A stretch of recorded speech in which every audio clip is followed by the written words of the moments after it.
Welcome to the Japanese Friendship Garden. Good morning, gang. Thanks for being here, everyone. Nice to have you here. It's a beautiful day here today. The sun comes out for us. Oh, they didn't see you waving. Hey, I'm not talking to myself over here. Cool. So, I am honored to share these techniques with you guys. The structure of the class, as always, is we warm up, we go over something new every class, and then we have a guided breathing session. The class is an hour. The guided breathing session starts around a half hour into the class.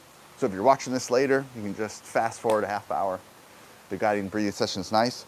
And so for now, we'll just kind of go over techniques a little bit and do our warm up. But I got this last weekend. I was traveling. I was in South Carolina. I got to work with a group of about a dozen people, and I got to hang out with them for 3 days. So that's pretty cool. So then we can keep diving deeper and deeper.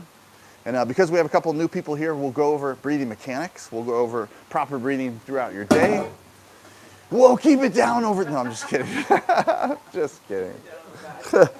Something funny we say. So when you breathe slow, that probably makes sense to you. You breathe slow, you breathe with your belly, you breathe with your nose, that lowers your nervous system a little bit, and that makes you calm and relaxed, and it's wonderful. Soft belly breathing is the greatest thing ever when you're lying in bed and you're trying to get to sleep. It's exactly what you think it is. You put a hand on your belly and you just breathe into your belly, and it doesn't really matter the pace or anything like that. It's just the fact that you are activating the diaphragm. And once that's moving, then you sort of breathe like that, probably throughout the night, sometimes even into the next day if you did a long enough soft belly breathing session. So there's cool studies I could tell you guys about, but how about you just believe me? It's sometimes that effects last 24 hours, believe it or not. The next day, one of the studies, these guys went on an 8-hour bike ride, and they had the ones that did soft belly breathing for a full hour, which is a long time to do it, but they had higher melatonin, lower cortisol, and lower oxidative stress after an 8-hour bike ride and testing their blood work 24 hours after that little breathing session. So I can't emphasize that enough, that soft belly breathing, it's just that makes that connection with your diaphragm and allows you to breathe comfortably and sort of the right way. When you're breathing the right way, then you're also moving lymph fluid, your circulation is better, so you do it long enough, your palms start to warm up a little bit. But then the opposite of that, when you start breathing more with your chest, you start breathing a little faster, then that engages the sympathetic system. But so that's a good thing. People think that we do sit in a sympathetic state a little too often, particularly when you drive. You might catch yourself holding your breath as you're changing lanes or something like that. Or just you've been driving a while, you might notice that you're breathing more with your chest. So like when the doctor puts the stethoscope on you and asks you to take a breath, they put it on your chest, right? And then when you take that breath in, your shoulders go up. And that's really more of a sympathetic breath, a fight or flight sort of situation. And if you're driving, you should be in fight or flight. You shouldn't just be relaxed as you drive this missile 70 miles an hour, and if it hits something, it's going to explode. So you should be able to pay attention, and you need that sympathetic state. But then that sympathetic state carries. So our nervous system works in this pendulum fashion. So once you get yourself into a sympathetic state, even if you're calm and relaxed, you may still be in that state because your nervous system doesn't just relax as according to essentially how you feel. It sort of works in this pendulum. So you can use the fast breathing, if this makes sense. It's not intuitive, but say you're a little bit stressed. You're like, man, I'm just a little bit irritated and you don't know why. And using some fast breaths would bring if the center line here is your sort of grounded, neutral state of nervous system's not too high or low, then you're running a little hot, which most of us do in humanity. Then you use fast breathing. You use bigger breaths, letting the air roll into your chest, but from your belly as opposed to just shallow chest breathing. And then all of a sudden, you have engaged more than how you feel. So you're only a little irritated, but now you're breathing in a way that's really getting you in this sympathetic state, and then we do breath holds. And then when you hold your breath, now you have this control of the nervous system, and it starts to go down, and then starts to even get into this parasympathetic state, this meditative state, and now that carries. So we joke after class, nobody has road rage, right, after class. It's impossible because you've already dabbled in a fight or flight response a few times. And so now the same things that would normally bother you, they don't affect you the same way, autonomously. They don't automatic just people are swerving in front of you doing things, you're like, whatever, I don't care, because you have that carried state of just a relaxed place to be.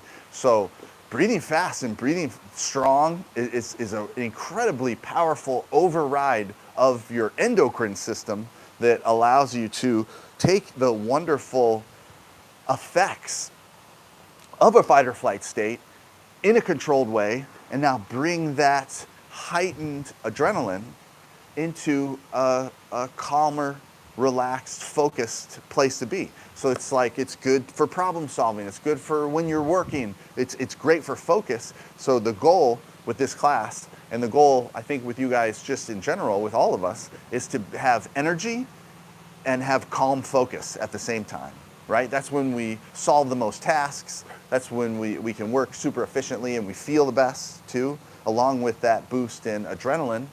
The precursor is dopamine. You potentially get serotonin.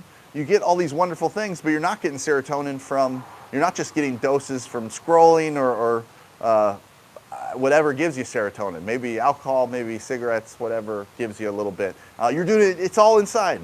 You get this wonderful boost, and it feels good, and it's controllable, and it's more long lasting, and it doesn't change your baseline. So that's the thing with serotonin and dopamine.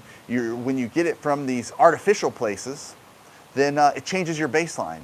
So you're like, ooh, scrolling, I do a lot of social media stuff, unfortunately, because I have to sell out workshops and that sort of stuff. But I get a serious boost of, I post something about a workshop and I start getting a bunch of questions or a bunch of likes or whatever, and it feels fantastic. And I get a serious boost, and I know my baseline is changing. So man, if you can slide your phone away, and if you get that serotonin, dopamine boost from natural sources, the difference is going on a ride or being the driver. It's wonderful to go on a ride sometime, but to be the driver, man, that's how you really get to where you want to go. So sometimes when you're on a ride, you don't always get to where you want to go, right?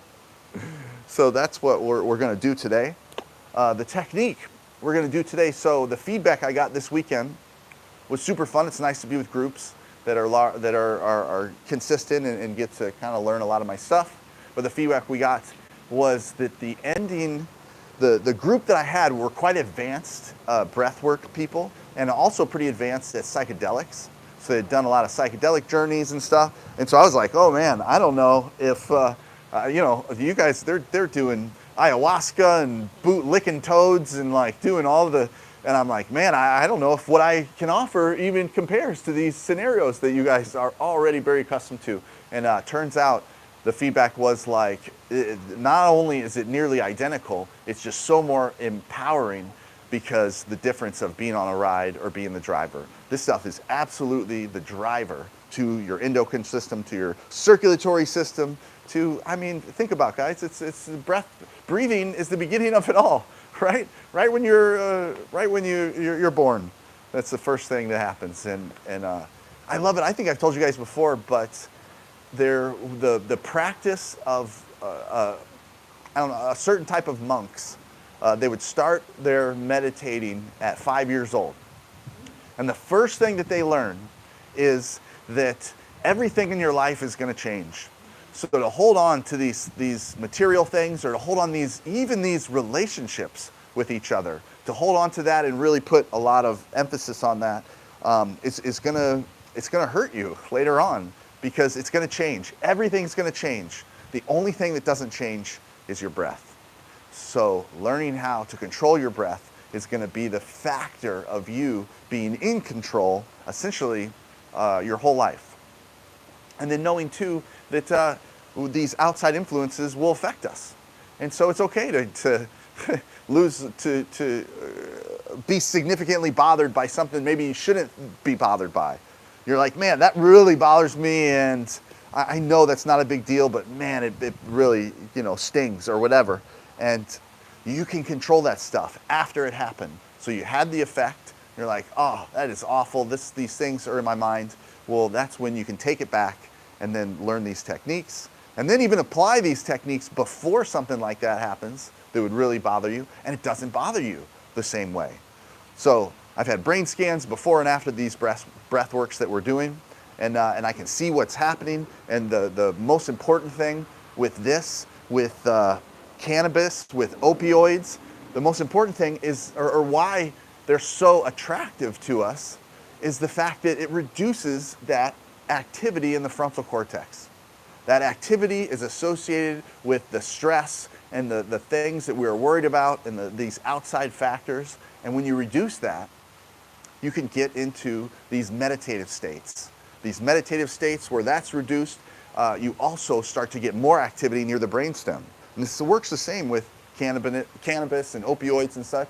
But and so that's why it feels so good, because you have this reduction of care. Essentially, you're like, yeah, I'm good, whatever. But again, that's artificial, and that's going to change your baseline, because you learned how to just take in the substance, and then now you're there, and now the substance diminished, but you know that there exists, and you didn't really do anything to get there, and so that's why your baseline changes. So if you get there, and the brain scans do look like we're engaged with cannabinoids and opioids when we do this stuff, and that's again why you're happy and silly and it feels great. And we're gonna focus on that today. We're gonna focus on the moment that happens. The moment it happens is after you take a full breath and you pause with this full breath for a moment. Because that medically is called the Valsalva maneuver. And so I'm talking about the fullest breath you can take. You take a little bit extra, you create this wonderful interthoracic pressure. It pushes away around your heart. So your heart actually beats easier for a moment. You get a drop in blood pressure, and if you happen to have had a heart arrhythmia at the moment, your heart will actually start to, because it can beat easier, because your blood pressure dropped, it can kind of get back on beat. And so not only that, but that full breath, that breath hold, that Valsalva maneuver pushes blood to your head and cerebral spinal fluid. So that's amazing. Like a little kid getting mad how their face gets red when they're like, why did you do that? The same things are happening, but we're doing it in a controlled way. So just like in deep sleep, when your brain cells shrink, the point is to get more cerebral spinal fluid into your head. And what they think is that is the cellular garbage collecting system. So brain shampoo is what we were doing with this guided breathwork session. Thank you for laughing at my jokes. That's I want you guys to. This is silly. This is fun. And hopefully today, because we're really going to focus on that little squeeze, and if you get it good enough, you might burst out in laughter. I'm not kidding. I've been all by myself and just been like, oh my God, like, whoa, that was awesome. And so those guys this weekend were really interested in that moment, because they had done a lot of Joe Dispenza stuff too, if you guys are familiar. So Joe Dispenza's work says that when you get into that state, you are decalcifying the pineal gland, and that it could be our connection to source, but definitely a connection to each other, to something higher. And that's when you can receive information. And Joe Dispenza is sort of famous for breaking his back and mentally fixing his own back. By each day, he would get into the state first, open up the pineal gland, or get more cerebral spinal fluid surrounding it and get in touch with it a little bit better, sort of get into these mild psychedelic states. And then he would meditate, because it's a great place, it's a great time to meditate. And he would just assemble his back. He would just, through his mind's eye, he would assemble his back. And he did it for months. And then by miracle, his back was fixed. So I think one of his books, he's got a lot of them, but it's called You Are the Placebo, right? And we know that. I mean, that's how placebos work.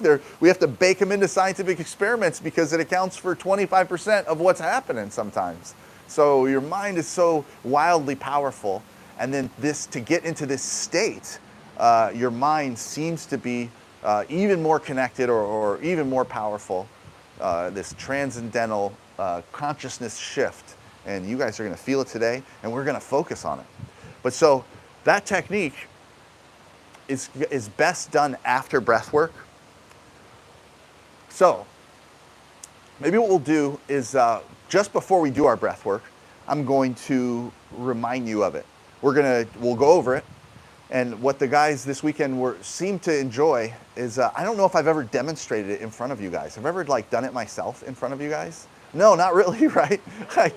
I tell you what to do, but I don't really demonstrate it. But so I demonstrated it in front of them, and they were like, oh my God, that looked awesome. I mean, it doesn't look like anything really, but they could tell how I felt the moment it happened.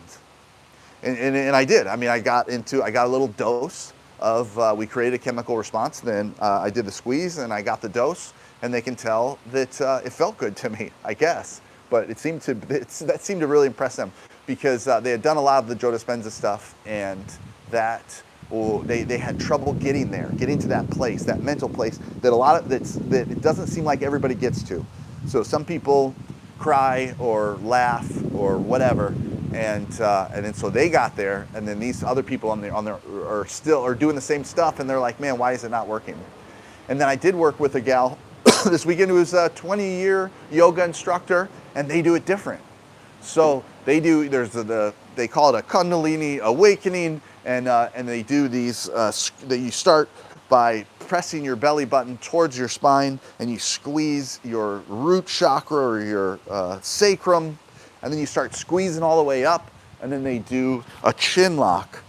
And so they're doing the opposite side. So I do the front. And I've tried the opposite side. I've tried what the kind of is more traditional in yoga, and I didn't get there every time. And so I want to get there every time. And so the way I'm doing it is I'm just using the inner thoracic pressure to do it. And it for sure works. I mean, I get there every single dang old time. And there's a place where if you were to, so just so you guys know, it's your first breathing session. We'll be breathing different amounts, holding our breath for different times. And the longer you hold your breath, if you start getting past 2 minutes, that's kind of when people quietly pass out. If you're holding your breath for more than 2 minutes, it happens, but it's not a big deal. Your body just starts breathing again, and then when you do that Valsalva maneuver, you're in control of it completely. So you'll know when you feel like you're like, whoa, I might pass out. You just let go. You don't have to pass out unless you want to. But the caution that I'm going to give you then is never do any sort of hyperventilation style breathing techniques while you're driving at a stoplight. Don't do it in a pool. Don't do it near water. You can pass out and not even know. We drop our CO2 so low that you don't have an urge to breathe. So you literally pass out without an urge if you're good at this stuff. So you could pass out underwater. Don't do it meditating on the edge of a misty mountaintop. Take a few steps away from the edge and back it up.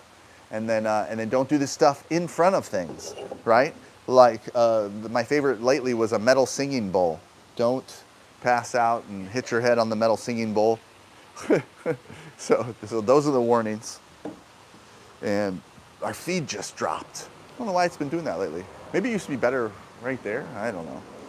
That's fine. Okay, guys, we're gonna warm up first. Wonderful way to warm up your body. Here we go. We're gonna do a little back adjustment. Let's see sorry, maybe just 1 second. I will see if I can update this. Close, stop streaming.